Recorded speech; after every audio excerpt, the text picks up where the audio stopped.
Hey guys, Zach Lydon with Lydon Solar. Wanted to create this video to go over some of the components of a solar system, just to get everyone kind of on the same page. It's the first meeting, and you want some of the information ahead of time.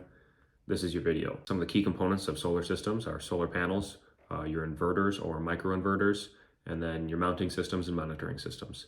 So all of this works hand in hand together. You want to know what you're getting. And you want to do your research on these products. You want to know the brands, you want to know the model numbers, and you want to go and you want to research these things. There's a lot of options when it comes to products in the solar industry. So it's important to know not only what products are good, but what companies are good and what's going to last. Because a big thing in the solar industry right now is, and in the past, is warranties. And your warranty doesn't mean a whole lot if your company's not going to be around 25, 30 years from now. So a 25-year warranty doesn't mean anything from a company that's only going to last 5 years before they're bought out again. Then you might get transferred to a third-rate company for your warranty, if that even happens. So be very careful about the products that you decide to use on your project, and just do your own research. If you ask the questions, your solar installer, your solar designer will give you the information on all this stuff. They know ahead of time what they're going to be using on your project. I do as well. So if you want the information, if it's not readily provided, which it should be, you can get it from them, and then you can do your own research. And you should ask the warranty information specifically. Everyone will tell you they have the best product or they sell the best product. So I encourage you to ask those questions. Personally, I believe it's a fantastic investment, but I want everyone to know, with the scalability of these systems and how much money you're spending, you should know exactly what you're getting, what your warranty is, and all of that. You would on a vehicle, if you were buying a new vehicle, you would do your research and figure out all the information on that. So you should do it on your solar investment as well.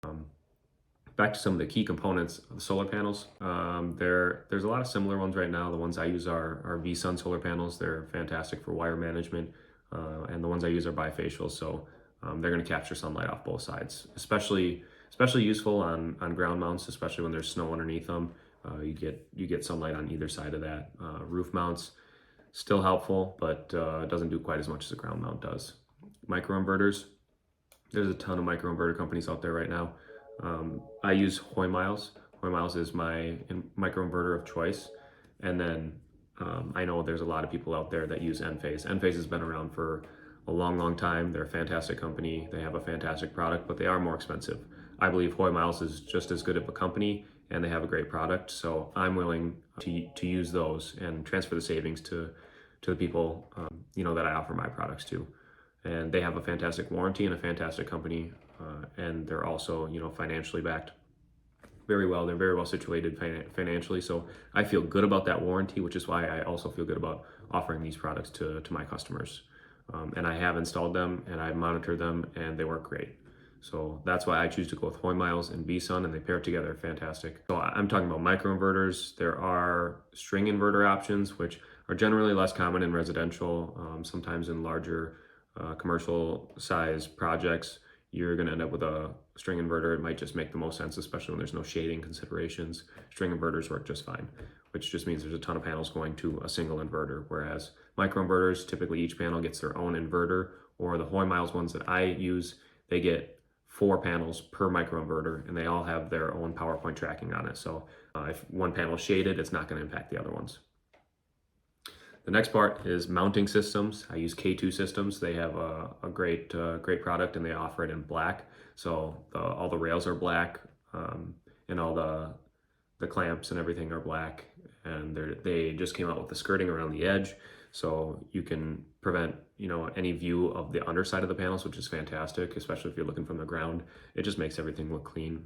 That's called K2 Edge, and I don't know that there's a ton of other companies that are offering that right now, but it also keeps the critters out, so there's no critters under there trying to get your wires. That's one of the likely causes of any need for maintenance, is animals getting underneath that. So be aware of what mounting system they're using, and then the brackets specifically that attach to your roof. You want to know what they're using, how it attaches, whether they're attaching to trusses, which they should be, or if they attach directly to the decking, or in corrugated metal roofs, they'll attach right to the seam. And then same with standing seam, they'll attach to the seam and they don't actually penetrate the roof, which is why I love doing solar on on standing seam roofs because it's non-invasive.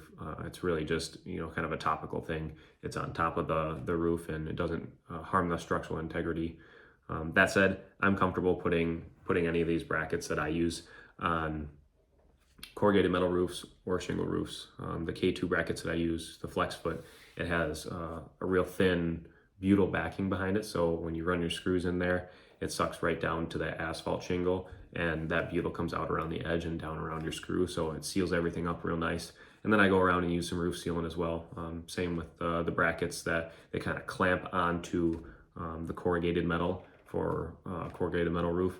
And you run screws in, same, it's got a butyl backing, so it seals up those holes, and then it seals up around that bracket, which is really nice. And the other thing is your monitoring system.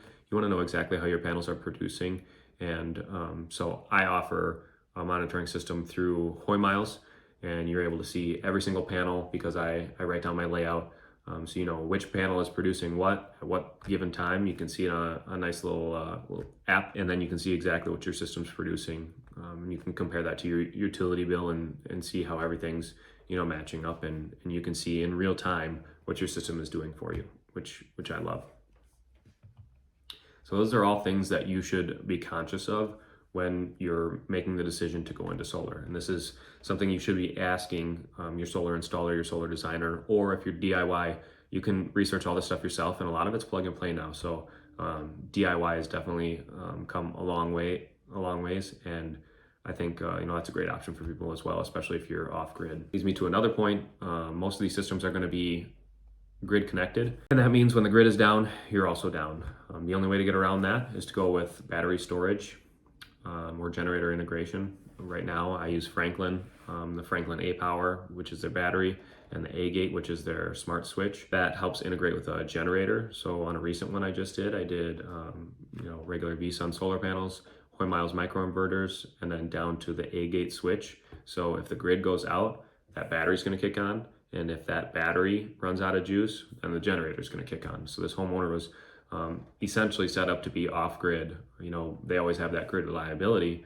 So, if they have to take their system down for a day or two, not a big deal, but they also have, that reliability on the other end. When the grid goes down, they're covered, not only from the battery power, but when the battery power runs out, they still have their generator. So you're not relying on any one source of power.